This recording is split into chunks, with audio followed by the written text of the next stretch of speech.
Hello, my name is Eugenia and I am so happy that you have decided to join me in this meditation.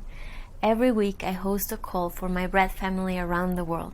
We like to start with a short meditation. Many of them have asked me if I could share the meditation so they could do it through the rest of the week. So here it is, available for anybody that wants to connect deeper with their breath and meditation. I invite you to find a comfortable and relaxed position for yourself. I also invite you to explore a little bit more about the principles of transformational breath, which are fundamental for these meditations. You can follow the link below to have a guided exercise to learn these basic principles. Get comfortable and let's get started.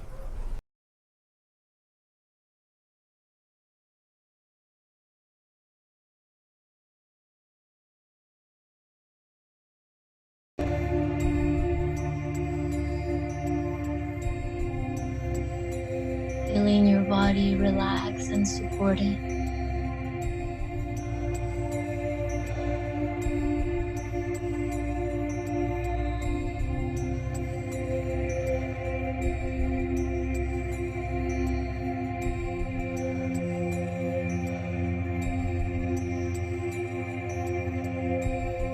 Feeling the gentle flow of your breath.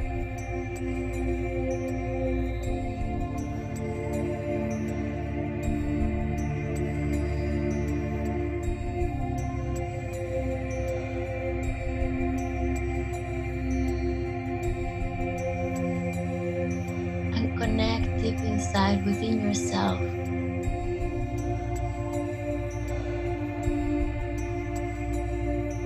Deep into your heart.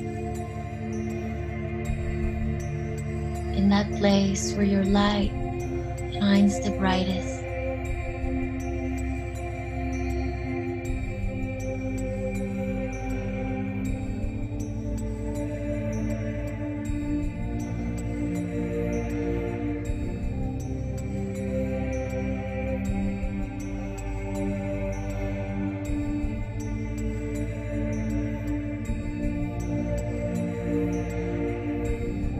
Feel your light and acknowledge it.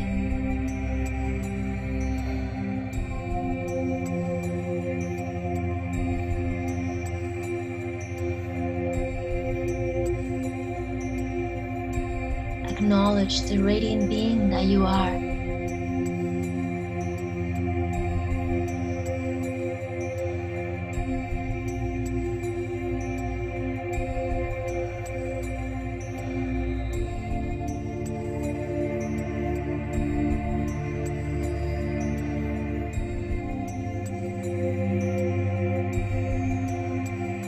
Acknowledge how this golden being that you are is your true self, ever shining, ever present, ever giving.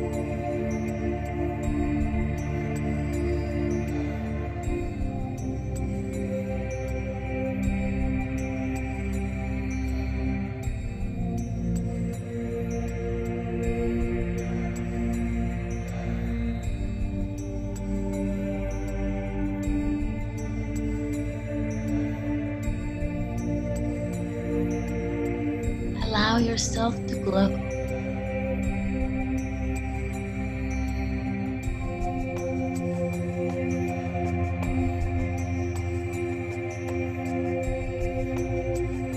Allow yourself to be magnificent.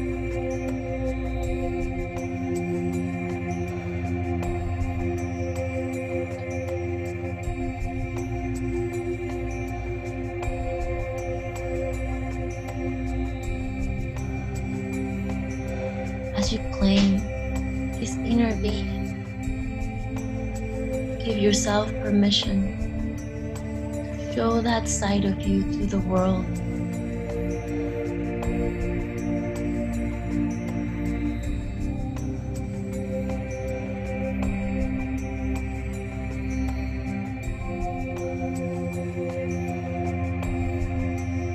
Are you ready to fully receive the light into you and to share it with the world?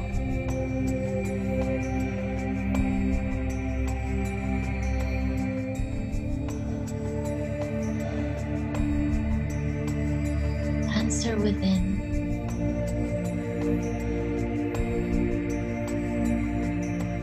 If there's any hesitation, simply acknowledge it. Give yourself permission to go beyond that.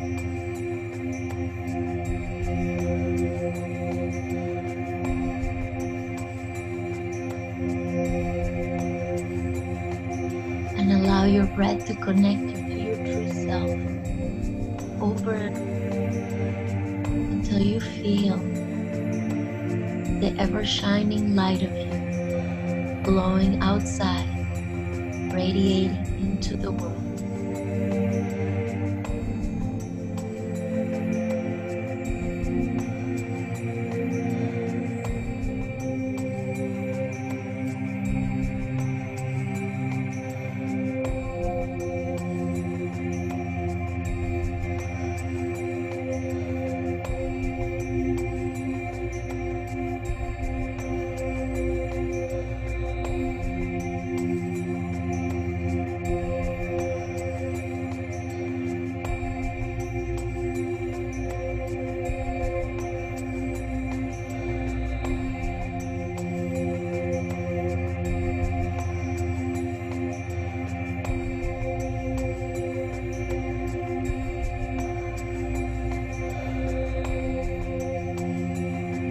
Feel how, as you claim your rightful place in the world,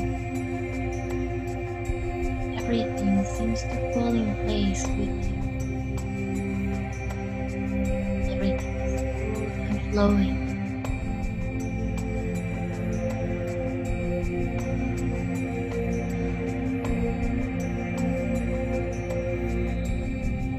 Everything grows and flourishes.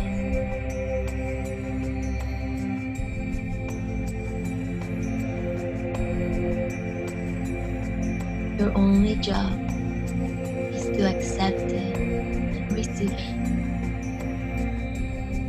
and to be willing to share yourself.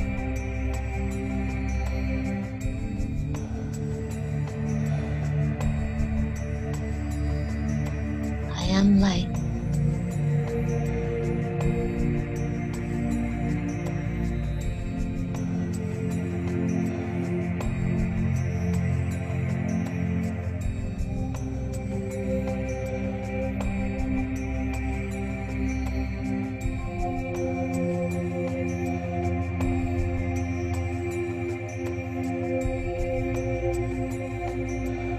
I am alive.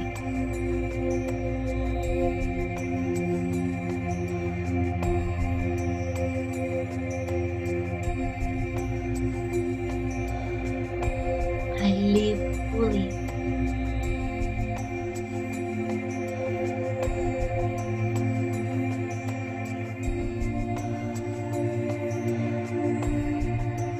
I embrace my true potential.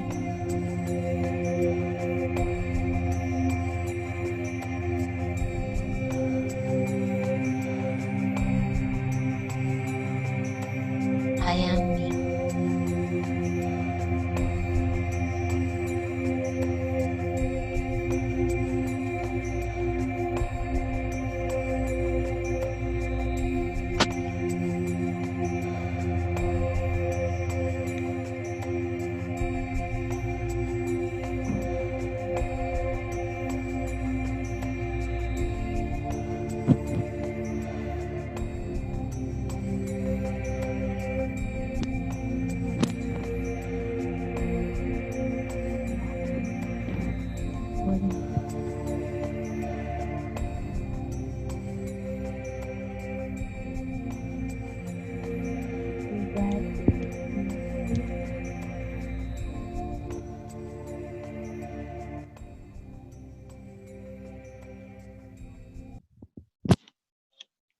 Of your arms, your legs.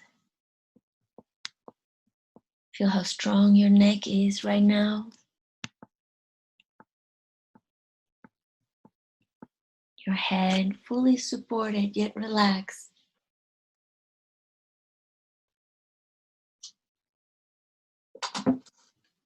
And you can start to move your body.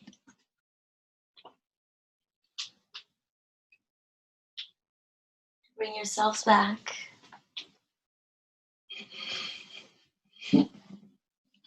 And relax your face with a big, big smile.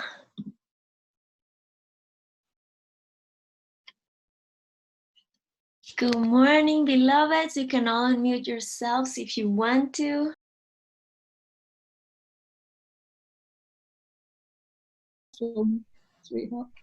Sue, I would like to go back to you and just also see how perfect this was, you know, how even when there's activity around you, it doesn't mean you have to disconnect to your inner process. And we're here holding that space for you. Because this seems to be the theme, right? Like a lot is happening around you. You're muted, my dear. You have to. So I feel what this is about you being okay when the flow is not going your way. Right. So you don't or need, the way I think it should. So you don't need the outside to be quiet for you to be in stillness. You know? And this is something that is really, really important for us to understand. And when I do my trainings, I talk about it. You heard me talk about this. So, because, you know, now I'm home, but most of the time for the last 5 years, I've been on the road, like literally on the road. I could count the weeks I spent at home versus the other way, you know? And I don't skip my practice. I do my breathing, I do my meditation, I do my 5 rights in the hotels when I share rooms, in the classroom at the breaks, in the airports when I'm waiting for my flight, in the plane. Because if you're taking a 17-hour flight, you know, and you spend another 8 hours waiting for the connecting flight, then that becomes an excuse not to do it. Plus, we're Mexicans, so there's always something happening, you know, there's children, there's pets, there's the neighbors, there's this and that. And last week, for example, when I was in Morelia, I had my grandnephew, my grandmother, my grandnephew, he's 5, and we have a very special bond. His mother is my niece, and we grew up together basically, because when I was in university, I was living in the house of her grandmother, and I shared the room with her and her sister. So they were my babies. I will get up in the middle of the night, bring their bottle, change their diaper, get them up in the morning, take them down to breakfast, do homework with them. And one of them is like a very bright, perfect child, and the other one is a very troubled girl with a lot of problems. She has a neurological condition that has not made her life easy. And now her son is there, and I'm not there much anymore, but we're very, very connected, like him and I.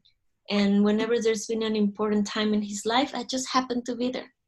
And last year, his great-grandfather, who is his father figure, died, and he was like my father figure too. I mean, I have a great relationship with my dad, but the house where he lives is the house I consider my home. And his great-grandmother is the one I consider my mother. So I was there with him, and I walked him through the whole process of the transition and explained to him, because I just happened to be the one that he asked, you know? So we love each other a lot. And the houses, and that's one reason why I love that house so much. There's an orchard, and there's houses around it, and they belong mostly to my family. Now a lot of the houses have been sold and there's other people, but he can walk across the orchard and come to me on his own.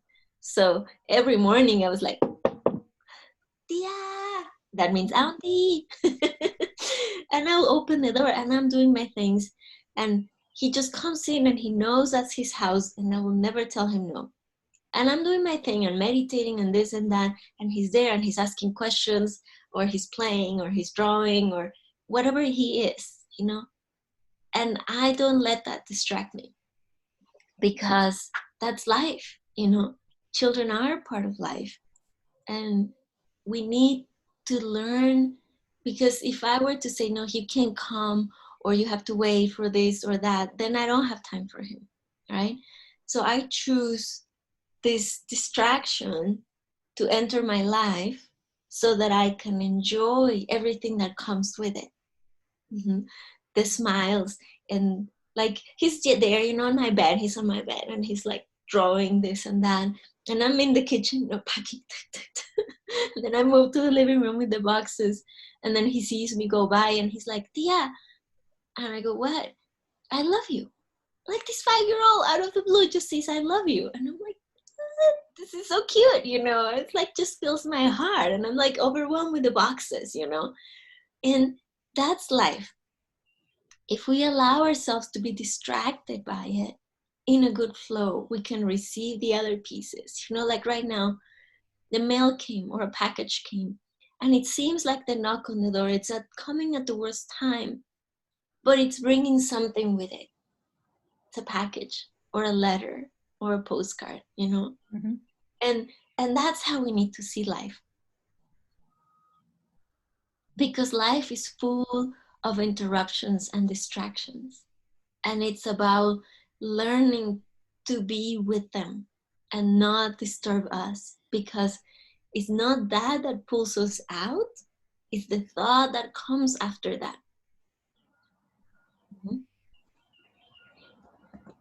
So if I'm in the middle of my meditation and he knocks on my door and I open the door and I let him in and I go back to my meditation, which happened to me in Morelia, I'm okay. But if I open and then I tell him, you need to be silent for a little bit, and he might or may not, because he's 5. But I allow him to come in, and then I can finish my meditation, and at the end of it, I can enjoy him. But if I get triggered or upset by it, I will not enjoy the rest of my meditation, and I will not enjoy him at the end of my meditation either. Does that make sense? And so if you felt the beginning of your life as this chaos, isn't it perfect that life keeps showing you this so that you can make peace with it?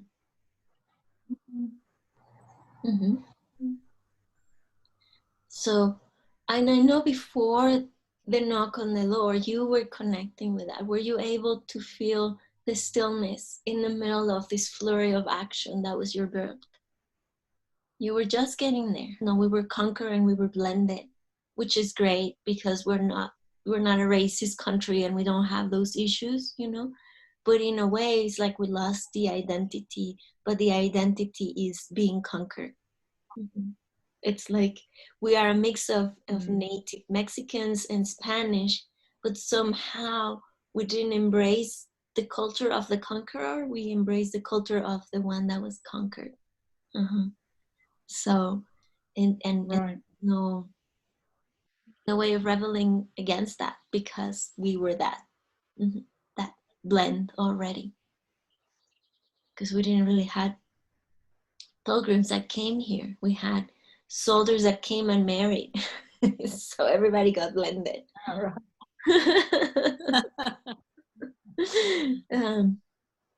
So it's there, and each one of us has our own heritage. And I embrace all of us. I invite all of us to embrace that heritage, because we Mexicans, we are survivors. That's what we do, We figure out what's happening and we move between that, and we made it. We made it to the other side, And that's a really, really important skill. But if I just stay with the conquer piece, then I lose all that other part of the survival. So look in your history, look in your culture, look in your family, look in your friends. Where are the voices that are dimming your light? And start to turn it up. Because again, this is your life, and you have the right to receive it. Live your life fully. Doesn't matter what's happening with the world right now. We all have the right to be joyful, to succeed, to be wealthy, to be prosperous, because every time we receive a gift, we can share it. Just by being joyful, you are spreading love and joy. Mm-hmm. And life is going to have its flow. Yeah. Yeah, and we might lose people, and we might lose things, and we might lose beloved pets. And we're going to find our way back to the light every day. Mm-hmm. So that was my invitation for this week, to work on that and to take center stage. And thank you, Sue, for taking us on this journey. Thank you.